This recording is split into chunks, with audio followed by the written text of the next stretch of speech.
जय हिंद। सेन डायनेस्टी और गंगा डायनेस्टी के बारे में बातचीत हमने इससे पिछले सेशन में ख़त्म कर दी थी। आज के सेशन में सबसे पहले हम बात करेंगे वेस्टर्न चालुक्यास ऑफ कल्याणी के बारे में। कल्याणी के वेस्टर्न चालुक्यास की कहानी क्या रही, उस सब के बारे में अब हम पढ़ेंगे, बातचीत करेंगे। वेस्टर्न चालुक्यास के बारे में पढ़ने के बाद इन जनरल 1000 सी से लेकर 1200 सी के बीच में आर्ट एंड आर्किटेक्चर की कहानी क्या रही और साइंस एंड टेक्नोलॉजी की कहानी क्या रही, इन सभी चीज़ों के बारे में आज हम पढ़ेंगे, बातचीत करेंगे। देखो शुरू करते हैं। सबसे पहले हम बात करेंगे वेस्टर्न चालुक्यास ऑफ कल्याणी के बारे में। ये जो वेस्टर्न चालुक्यास ऑफ कल्याणी है, इनको लेटर वेस्टर्न चालुक्यास भी बुलाया जाता है। क्या बुलाया जाता है? लेटर वेस्टर्न चालुक्यास भी बुलाया जाता है। ये जो वेस्टर्न चालुक्यास हैं, ये रूल करते थे कल्याणी वाले रीजन से। कहाँ से रूल करते थे? कल्याणी से रूल करते थे। कर्नाटका के अंदर आज की डेट में जो वसवा कल्याण वाला रीजन देखने को मिलता है, उसी को तब कल्याणी बुलाया जाता था। और ये जो वेस्टर्न चालुक्यास हैं, ये रूल करते थे कल्याणी से। ये जो वेस्टर्न चालुक्यास ऑफ कल्याणी है, इनका रूल कब से कब तक देखने को मिला? इनका रूल लगभग 10th सेंचुरी सी से लेकर 12th सेंचुरी सी के बीच में देखने को मिला। ये जो वेस्टर्न चालुक्यास ऑफ कल्याणी है, इनका किंगडम किन रीजन्स में देखने को मिलता था? ऑलमोस्ट पूरे के पूरे वेस्टर्न डेक्कन वाले रीजन में और साउथ इंडिया के अंदर रूल देखने को मिलता था वेस्टर्न चालुक्यास ऑफ कल्याणी का। बेहद सिंपल। एक इंपॉर्टेंट चीज़ क्या है, ये जो वेस्टर्न चालुक्यास ऑफ कल्याणी है, इनको लेटर वेस्टर्न चालुक्यास भी बुलाया जाता है। ये जो वेस्टर्न चालुक्यास हैं, ये रूल करते थे कल्याणी वाले रीजन से। ये जो वेस्टर्न चालुक्यास ऑफ कल्याणी है, इनका किंगडम किन रीजन्स में देखने को मिलता था? ऑलमोस्ट पूरे के पूरे वेस्टर्न डेक्कन वाले रीजन में और साउथ इंडिया के ऊपर कंट्रोल देखने को मिलता था वेस्टर्न चालुक्यास ऑफ कल्याणी का। अच्छा, इससे पिछले सेशंस में हमने बात की थी डेक्कन वाले रीजन के बारे में, हमने पढ़ा था सेंट्रल इंडिया के बारे में, और हमने देखा था कि ये जो डेक्कन वाला रीजन है, ये जो सेंट्रल इंडिया वाला रीजन है, इसके ऊपर राष्ट्रकूट डायनेस्टी का कंट्रोल हुआ करता था। डेक्कन वाले रीजन के ऊपर और सेंट्रल इंडिया वाले रीजन के ऊपर कौन सी डायनेस्टी का कंट्रोल हुआ करता था? राष्ट्रकूट डायनेस्टी का कंट्रोल हुआ करता था। लगभग 973 सी में मालवा के जो परमार्स हुआ करते थे, उन्होंने मान्यखेत को इन्वेड किया। मान्यखेत जो कि कैपिटल सिटी हुआ करती थी राष्ट्रकूट डायनेस्टी की। इसी इन्वेजन का फायदा उठाएंगे राष्ट्रकूट डायनेस्टी के एक फिड्यूटरी। ये फिड्यूटरी हुआ करते थे बीजापुर रीजन के, और इनका नाम क्या होता था? इनका नाम होता था ताई लापा सेकंड। ये जो परमार्स का इन्वेजन देखने को मिला, इसी इन्वेजन का फायदा उठाएंगे ताई लापा सेकंड, जो कि फिड्यूटरी हुआ करते थे राष्ट्रकूट डायनेस्टी के। और ये जो ताई लापा सेकंड है, ये अपने ओवरलॉर्ड्स को डिफीट करेंगे और मान्यखेत के ऊपर अपना कंट्रोल एस्टेब्लिश करेंगे। और मान्यखेत को ताई लापा सेकंड जो है, वो अपनी कैपिटल सिटी बनाएंगे। बेसिकली ये जो ताई लापा सेकंड है, ये फाउंडेशन रखेंगे इस डायनेस्टी की। फिर over the period of time ये जो डायनेस्टी है, ये जो एम्पायर है, ये एक्सपेंड करेगा, और एक सिग्निफिकेंट एक्सपेंशन जो है वो देखने को मिलेगा सोमेश्वर वन के अंडर। और ये जो सोमेश्वर वन है, ये कैपिटल को मूव करेंगे और कैपिटल बनाएंगे कल्याणी को। तो कल्याणी को कैपिटल किसने बनाया? सोमेश्वर वन ने बनाया। अच्छा, ये जो वेस्टर्न चालुक्यास ऑफ कल्याणी की डायनेस्टी है, इसके अंदर प्रोमिनेंट रूलर्स कौन कौन से देखने को मिले? बहुत ऑब्वियस सी बात है। सबसे पहले बात होती है ताई लापा सेकंड के बारे में। Tailapa second is the founder of this dynasty. ये जो लेटर वेस्टर्न चालुक्यास की डायनेस्टी है, इसके फाउंडर कौन है? ताई लापा सेकंड है। ये जो ताई लापा सेकंड है, ये अपने रेन के दौरान चालुक्यास की जो अर्लियर टेरिटरीज हुआ करती थी, उनको रिकवर करेंगे और अपनी पावर को कंसोलिडेट करेंगे। एक इंपॉर्टेंट चीज क्या है, ये जो ताई लापा सेकंड है, he is the founder of this dynasty. ये जो ताई लापा सेकंड है, इनके बाद इनके बेटे पावर में आएंगे, जिनका नाम था सत्यश्रेय। और ये जो सत्यश्रेय हैं, ये चोला किंग राजा राजा को हराएंगे। राजा राजा जो कि अपने आप में बेहद इंपॉर्टेंट चोला किंग हुए, उनको कौन हराएगा? उनको सत्यश्रेय हराएंगे। ये जो सत्यश्रेय हैं, इनको सक्सीड करेंगे दशावर्मन। दशावर्मन के बाद में पावर में आएंगे विक्रमादित्य फिफ्थ, और विक्रमादित्य फिफ्थ के बाद में पावर में आएंगे जयसिम्हा वन। और जयसिम्हा वन के रेन के दौरान कई सारे इन्वेजन्स नॉर्थ से देखने को मिलेंगे और एक इन्वेजन चोला किंग राजेंद्र का भी देखने को मिलेगा। लेकिन ये जो जयसिम्हा वन है ये सक्सेसफुली नॉर्थ के ये जो इन्वेजन्स हैं और चोला किंग राजेंद्र का ये जो इन्वेजन है उसको सक्सेसफुली रिपेल करेंगे, उसको सक्सेसफुली रोकेंगे। ये जो जयसिम्हा वन है इनके बाद पावर में आएंगे इनके बेटे सोमेश्वर वन। और ये जो सोमेश्वर वन है ये राज अधिराज चोला को एक्सपेल करेंगे और अपने किंगडम को एक्सपेंड करेंगे। इनके रेन के दौरान ये जो डायनेस्टी है, ये जो एम्पायर है, इसमें एक्सपेंशन देखने को मिलेगा। अच्छा, ये जो सोमेश्वर वन है इनका जो सबसे बड़ा बेटा था उसका नाम था सोमेश्वर सेकंड और इनका जो दूसरे नंबर का बेटा था वो था विक्रमादित्य। ये जो सोमेश्वर वन है ये चाहते थे कि गद्दी पे विक्रमादित्य बैठे, लेकिन विक्रमादित्य जो हैं वो गद्दी पे बैठेंगे नहीं। वो क्या बोलेंगे कि नहीं, मेरे बड़े भाई जो हैं सोमेश्वर सेकंड जो हैं वही गद्दी पे बैठेंगे। तो सोमेश्वर सेकंड जो हैं वो गद्दी पे बैठे सोमेश्वर वन के बाद। लेकिन इन दोनों भाइयों के बीच में डिस्प्यूट हो जाएगा और फिर अल्टीमेटली गद्दी को कैप्चर कौन करेगा? गद्दी के ऊपर बैठेंगे विक्रमादित्य। विक्रमादित्य सिक्स्थ जो हैं वो गद्दी के ऊपर बैठेंगे and he is the greatest ruler of this dynasty.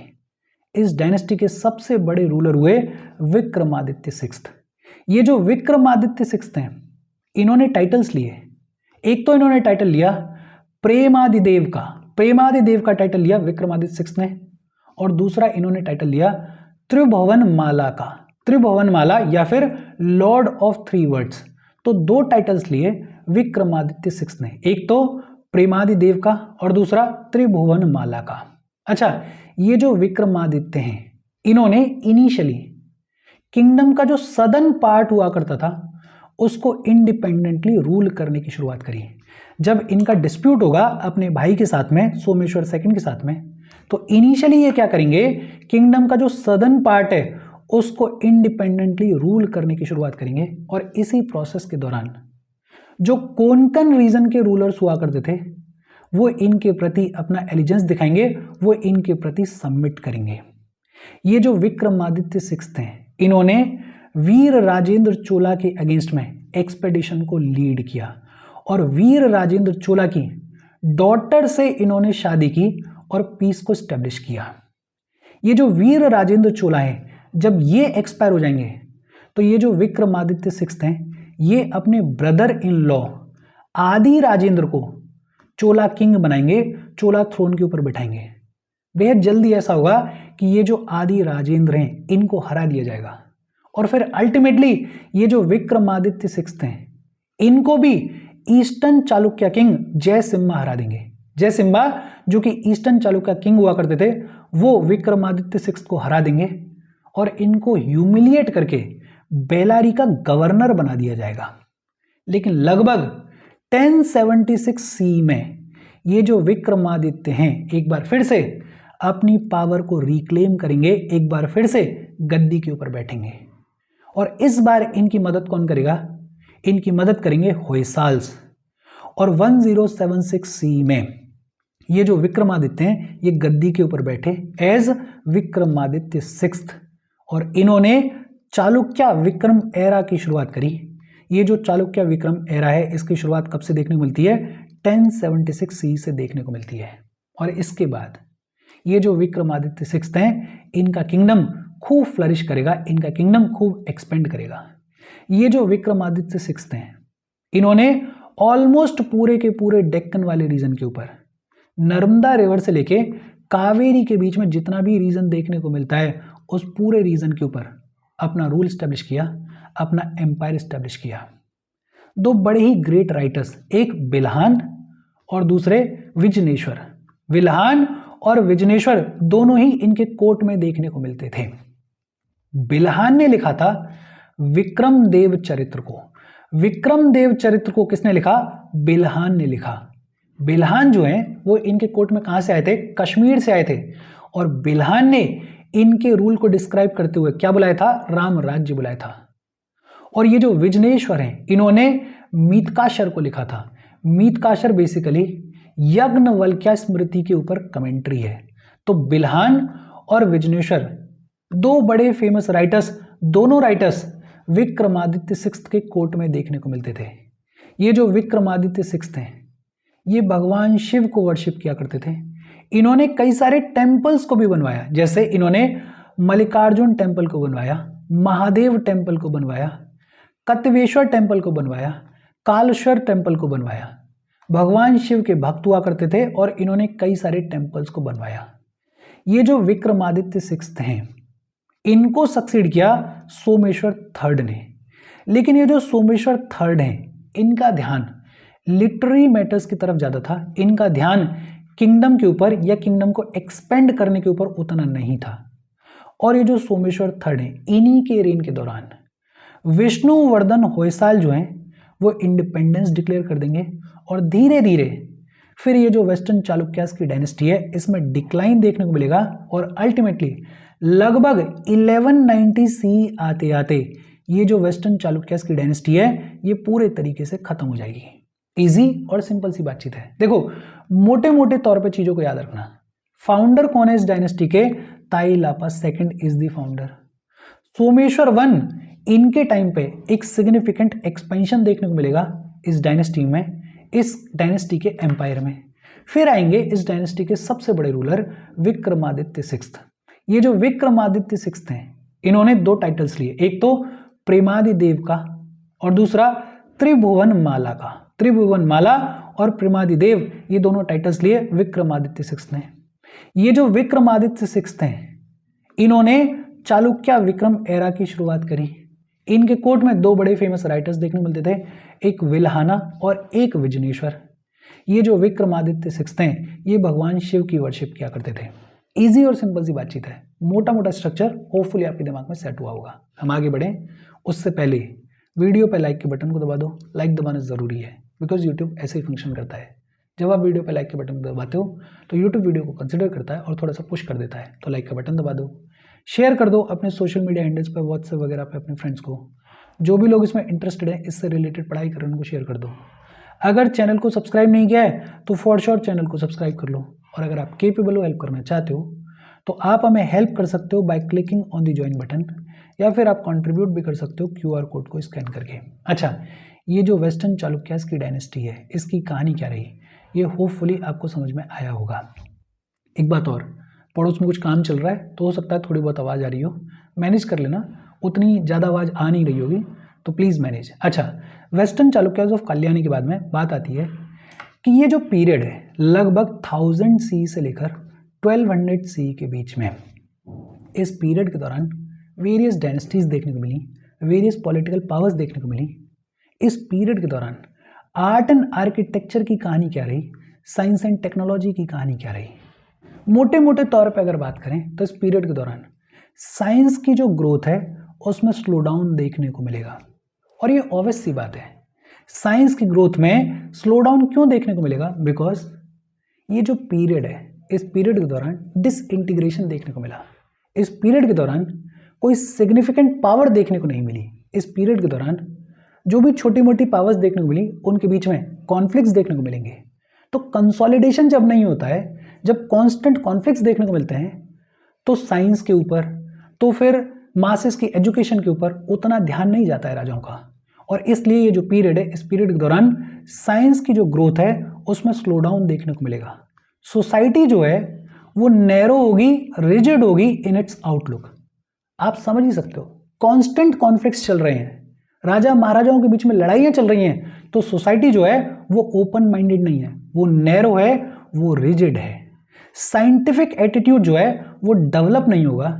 Surgery जिसके लिए हम जाने जाते थे उसमें भी डिक्लाइन देखने को मिलेगा। लेकिन हाँ, इसका मतलब ये नहीं है कि कोई भी काम नहीं हुआ। मैथमेटिक्स में थोड़ा बहुत कामकाज इस पीरियड के दौरान देखने को मिलता है। फॉर एग्जाम्पल, एक इंसान हुए महावीर आचार्य।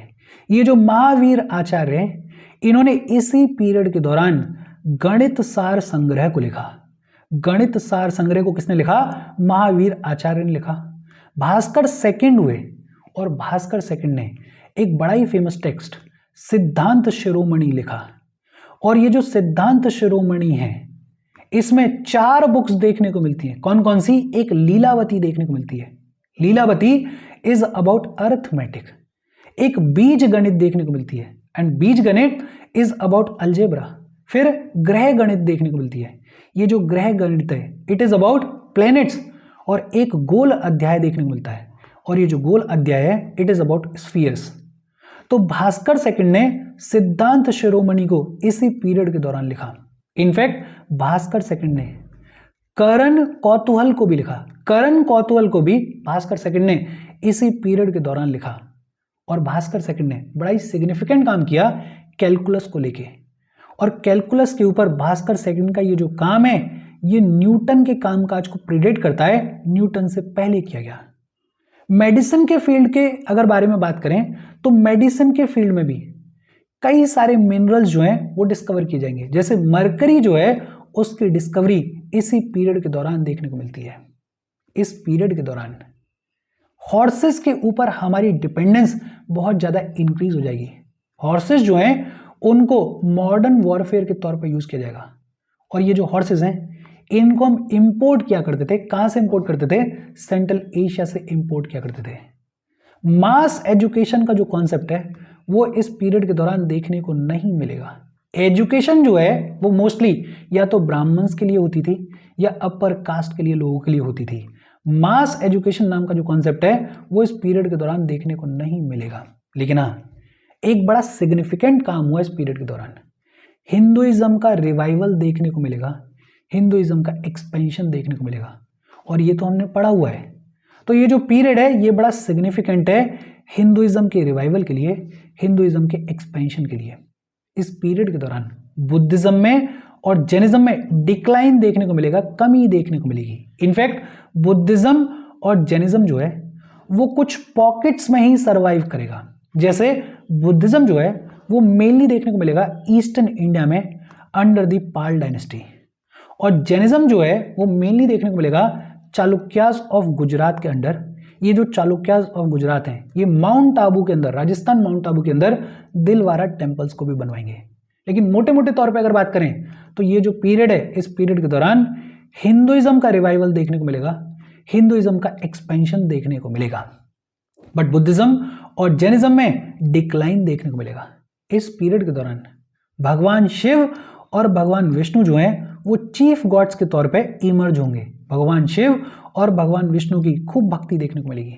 भक्ति मूवमेंट जो है वो रैपिडली साउथ इंडिया के अंदर ग्रो करेगा। नया नार्स का इमर्जेंस देखने को मिलेगा। शिव के भक्त जिनको नया नार्स बुलाया जाता था उनका इमर्जेंस देखने को मिलेगा, और अलवार्स का इमर्जेंस देखने को मिलेगा। भगवान विष्णु के भक्त जिनको अलवार्स बुलाया जाता था उनका इमर्जेंस देखने को मिलेगा। तो भक्ति मूवमेंट जो है वो इस फेज के दौरान सिग्निफिकेंटली ग्रो करेगा इन साउथ इंडिया। 12th सेंचुरी के अंदर लिंग्यात मूवमेंट या फिर वीर शैव मूवमेंट की शुरुआत देखने को मिलेगी। ये जो लिंग्यात मूवमेंट है ये कहाँ पे देखने को मिला? ये कर्नाटका में देखने को मिला। और इसके फाउंडर कौन थे? इसके फाउंडर थे वसवा। ये जो लिंग्यात मूवमेंट के लोग हुआ करते थे ये भगवान शिव को वर्शिप किया करते थे। ये जो लिंग्यात मूवमेंट है इसने कास्ट सिस्टम को अपोज किया, इसने चाइल्ड मैरिज को अपोज किया, इसने सेक्रीफाइसेस और पिलग्रिमेज की जो प्रैक्टिसेस हुआ करती थी उनको अपोज किया। ये जो लिंग्यात मूवमेंट है ये विडो रीमैरिज को सपोर्ट किया करते थे। तो 12th सेंचुरी का ये जो लिंग्यात मूवमेंट है इसको और क्या बुलाया जाता है? इसको वीर शैव मूवमेंट भी बुलाया जाता है। कहाँ पे देखने को मिला? ये कर्नाटका में देखने को मिला। ये इसके फाउंडर कौन थे? वसवा इसके फाउंडर थे। और ये जो लिंग्यात मूवमेंट के लोग थे ये भगवान शिव को वर्शिप किया करते थे। इसी पीरियड के दौरान तमिलनाडु के अंदर सिद्धास का इमर्जेंस देखने को मिला। सिद्धास या जिनको सितार्स भी बुलाया जाता था। और ये जो सिद्धास हुआ करते थे इनके जो व्यूज थे वो भक्ति ट्रेडिशन के अपोज में थे। जैसे ये जो सिद्धास हैं ये आइडल वर्शिप के अगेंस्ट में हुआ करते थे। ये जो सिद्धास हैं ये फोकस करते थे योगा के ऊपर, ये फोकस करते थे राइट कंडक्ट के ऊपर। ये जो सिद्धास हैं ये मेनली मोनोथीस्ट हुआ करते थे और मेनली ये भगवान शिव की भक्ति किया करते थे। ये जो सिद्धास हैं इनसे रिलेटेड एक टर्म है सिद्धि, और सिद्धि का मतलब क्या होता था? योगिक पावर्स। ये जो सिद्धास हैं इनका ऐसा मानना था कि अगर कोई इंसान योगिक डिसिप्लिन को फॉलो करे, तपस्या करे, तो वो योगिक पावर्स को अटेन कर सकता है, और वो जो योगिक पावर्स हैं उनको क्या बुलाया जाएगा, उनको सिद्धि बुलाया जाएगा। वर्मम क्या होता था, मार्शल आर्ट होती थी सेल्फ डिफेंस की और मेडिकल ट्रीटमेंट की। ये जो वर्मन नाम की मार्शल आर्ट है, इसके फाउंडर कौन थे, इसके फाउंडर थे सिद्धास। तंत्र की ग्रोथ देखने को मिलेगी नॉर्थ इंडिया के अंदर, और ये जो तंत्र सिस्टम के लोग थे ये कास्ट सिस्टम को डिनाउंस करेंगे, अपोज करेंगे। ये जो तंत्र था ये सभी के लिए ओपन था। ये जो तंत्र सिस्टम है इसमें एक टर्म देखने को मिलता था गोरखनाथ। गोरखनाथ बेसिकली ऐसे हिंदू योगीज हुआ करते थे जो कि तंत्र की प्रैक्टिस से जुड़े हुए होते थे। तो गोरखनाथ ऐसे हिंदू योगीज हुआ करते थे जो कि तंत्र की प्रैक्टिस से जुड़े हुए होते थे, और ये जो तंत्र सिस्टम के फॉलोअर्स हुआ करते थे इनको नाथपंथीज बुलाया जाता था।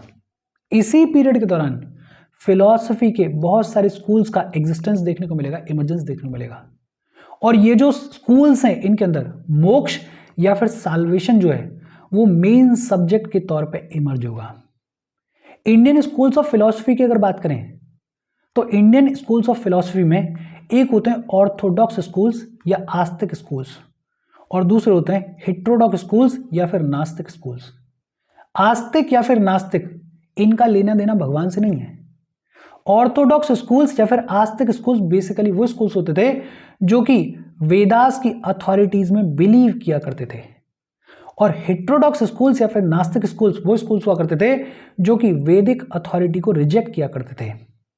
ये जो ऑर्थोडॉक्स स्कूल्स हैं इनमें बात होती है सांख्य दर्शन के बारे में, योग दर्शन के बारे में, न्याय दर्शन के बारे में, विशेषिका दर्शन के बारे में, मीमांसा स्कूल के बारे में, वेदांता स्कूल के बारे में। और ये जो हेटेरोडॉक्स स्कूल्स हैं जो कि वैदिक अथॉरिटी को रिजेक्ट करते थे उसमें बात होती है चारवाक स्कूल के बारे में, बुद्धिज्म के बारे में और जैनिज्म के बारे में। ये जो इंडियन स्कूल्स ऑफ फिलॉसफी हैं इनके बारे में इन डिटेल बहुत खूबसूरत तरीके से हमने बात की है अपने आर्ट एंड कल्चर वाले सेशंस में। एक बार जाओ वहाँ पे सेशंस को देखो, इन फिलॉसफी के स्कूल्स के बारे में इन डिटेल आपको चीज़ें पता चलेंगी। और इसके साथ आज की बातचीत हम हमारी ख़त्म कर रहे हैं। कोई डाउट हो कमेंट करके पूछ लेना। Thank you very much.